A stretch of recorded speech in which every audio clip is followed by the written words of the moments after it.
Today was the day that Arthur Blank broke his silence about the 2025 Atlanta Falcons and basically where the team was and why he decided to fire Raheem Morris and Terry Fontenot. Now, we have heard a couple of times some rumblings and some quick quotes from Arthur Blank, but this was truly the first time that we got the full 25 to 30-minute experience with Arthur Blank going into why he decided to do what he did. So, Falcons fans, welcome into Falcons Today. On this episode, I'm going to talk to you about what Arthur Blank said in his press conference today, and he answered pretty much every question about the Falcons' recent moves. And those three can kind of be summed up in this kind of order. Blank talked about the decision to fire Terry Fontenot and Raheem Morris. He answered questions about Michael Penix Jr. and the future of the Falcons quarterback. And he discussed the coaching and front office roles heading into this coaching and GM search. Let's start with the first thing that he said. He talked about Raheem. He talked about Terry. His exact quote was, "I didn't think those two gentlemen, as good people as they are, were providing the kind of leadership required to get us to the next level." And this is the first time in perhaps 6 or 7 months that I really was like, thank you for acknowledging the elephant in the room. That is 100% accurate, Mr. Blank. I have been very critical of Raheem Morris. I've been very critical of Terry Fontenot. I have never, ever once said that they weren't good men or they weren't good people. They were not good coaches and they were not good GMs. And that's just kind of where we stand on it. And maybe good GM is kind of harsh because Terry Fontenot, I feel like, not all of it was his fault, but you have 5 straight seasons where you don't make the playoffs or have a winning record, somebody's going to point the finger at you. Here's the exact full quote that Arthur Blank actually said about everybody. "We were not achieving the level of this roster was capable of performing at.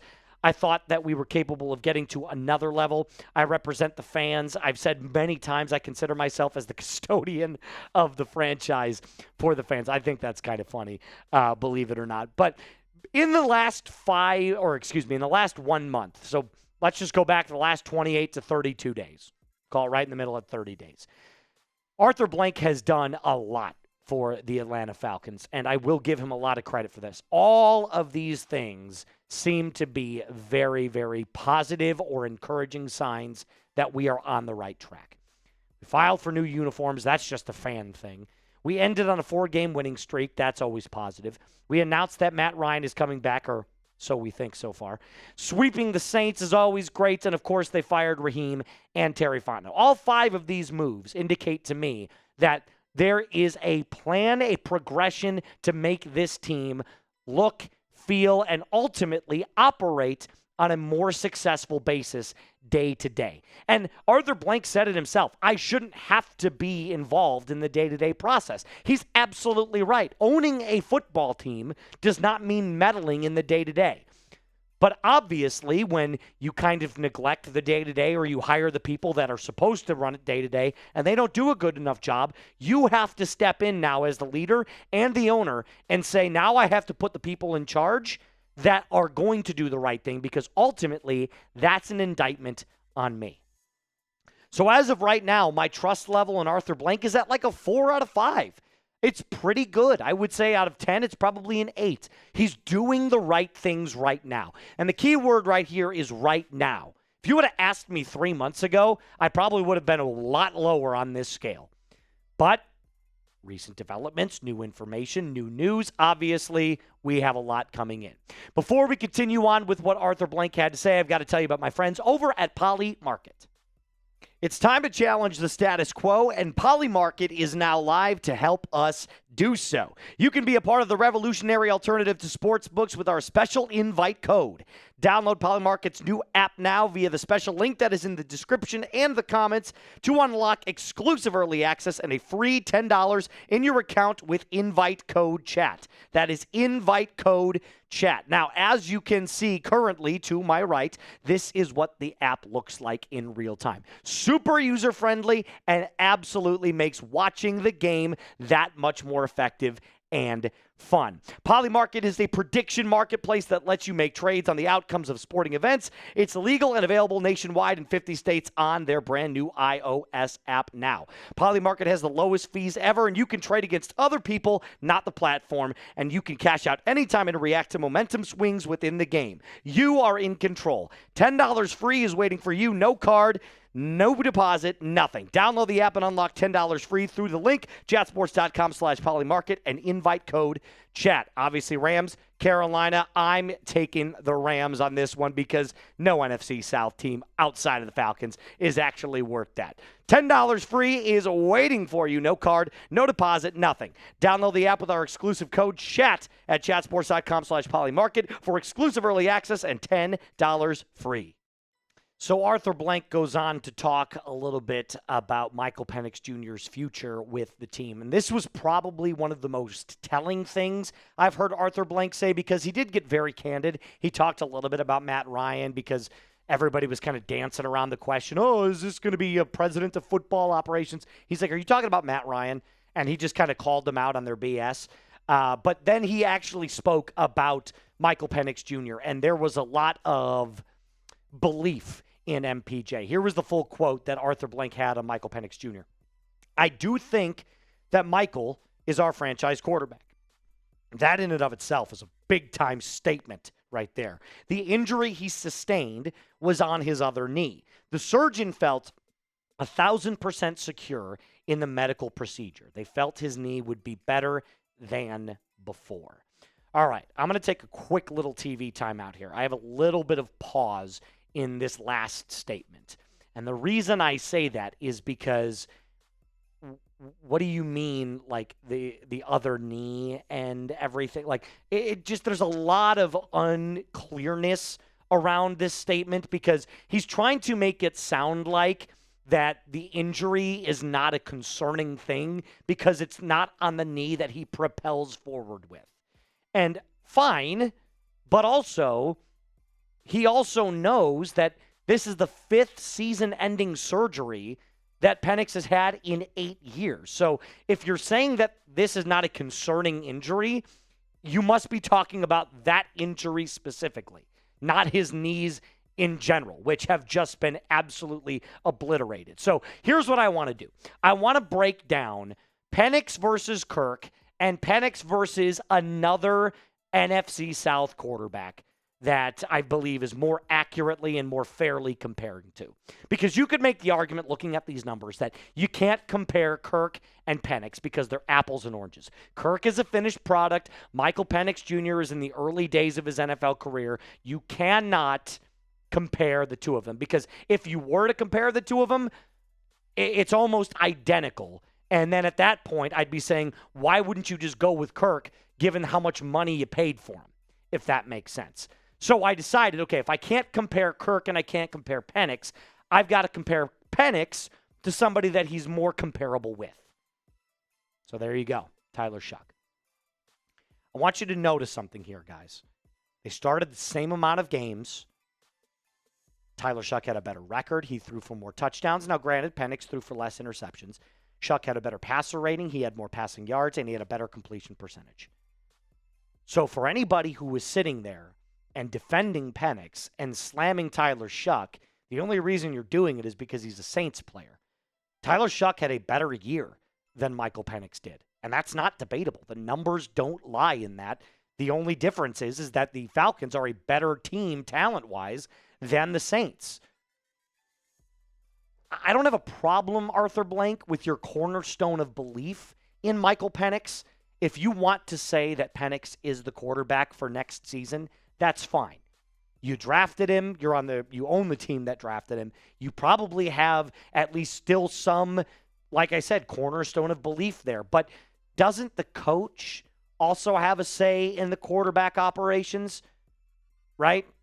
Now that you've gotten rid of Raheem and you've gotten rid of Zach and Marquise and Terry, don't you think that the new president of football operations, GM, and new head coach will all get into a room at some point and talk about Michael Penix Jr. and if he's the future of this franchise? Because I got news for you. Even though you're the owner of the team, If everybody comes to you and says Penix isn't the guy, what are you going to say? No, we drafted him. We have to play him? I don't think so. And there is a bit of a Penix problem right now.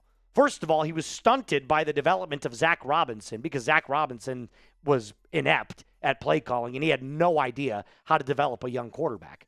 This is the 5th season-ending surgery in 8 seasons. You can't deny that Penix has an injury issue. And the lack of traditional under center play is definitely a big red flag to a lot of NFL coaches, specifically the ones that are offensive-minded play callers. They want someone that has the mobility to roll outside of the pocket. No, you don't need to be Lamar Jackson. No, you don't need to be Josh Allen or Caleb Williams with your mobility. But you have to be able to move more than Jared Goff, and you've got to be able to move more than Kirk and Penix, because all 3 of those guys are probably the least mobile in the entire NFL. So the ultimate question becomes now, if you're a Falcons fan, will the next head coach want Michael Penix Jr.? That's the question. So depending on who you bring in and depending on what kind of coach they are, that's going to be the first question that they address. It's not going to be the draft. It's not going to be free agency. It's what are we going to do with Michael Penix Jr.? And if you're basing your coach off of Michael Penix Jr., that's a problem. Your quarterback, unless they are a God-given talent like Patrick Mahomes, Josh Allen, or Joe Burrow, should not be tailored to the quarterback. He should be focused on making the team better, not just the quarterback. There is a difference because if you took Josh Allen off the Bills, they'd suck. If you took Joe Burrow off the Bengals, they suck. If you took Caleb off the Bears, they probably suck.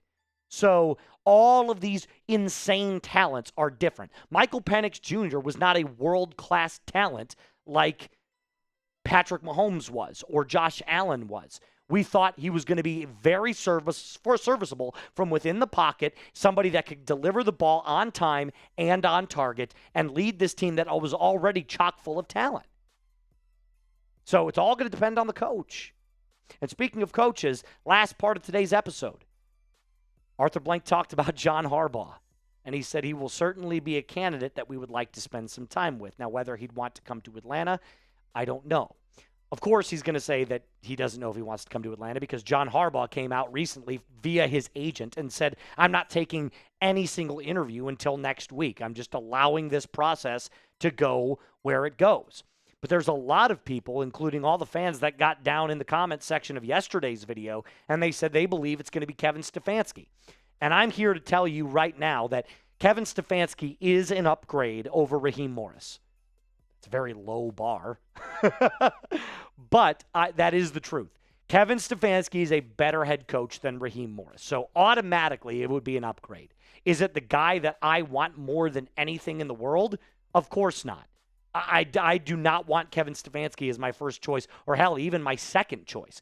Here, speaking of my choices, here are my choices for head coach as of right now. If you had to ask Moose, rank your top 4 choices for next Falcons head coach, I'd go John Harbaugh, Clint Kubiak, Kevin Stefanski, and then I'd go Brian Flores. Now, Brian Flores was higher on this list until John Harbaugh became available. So I had Clint Kubiak as my number 1 choice, and then I had a combo of Brian Flores and a couple other guys, but Kevin Stefanski, I do believe, is probably a better coach right now than Brian Flores is, and John Harbaugh is obviously better than everybody. So that's why I have Brian Flores down as far as I do. But I will admit to everybody that is a Kevin Stefanski hater, I get it.